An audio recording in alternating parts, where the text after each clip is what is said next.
செங்கல்பட்டு மாவட்டம் பாலாற்றில் நண்பர்களுடன் சேர்ந்து குளித்தபோது அடித்துச் செல்லப்பட்ட சமையல் கல்லூரி மாணவர் சயீஃப் அலிகான் 3 நாட்களுக்கு பின் சடலமாக மீட்கப்பட்டுள்ளார். 3 நாட்களாக உடலை தீயணைப்பு வீரர்கள் தேடி வந்த நிலையில் 8 கிலோமீட்டருக்கு அப்பால் சிதைந்த நிலையில் உடல் கரை ஒதுங்கியுள்ளது.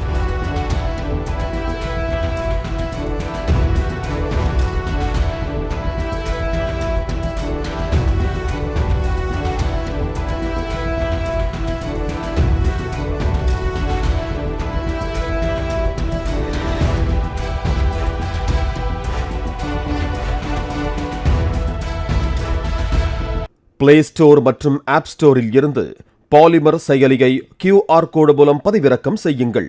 செய்திகளை உடனுக்குடன் பெறுங்கள்.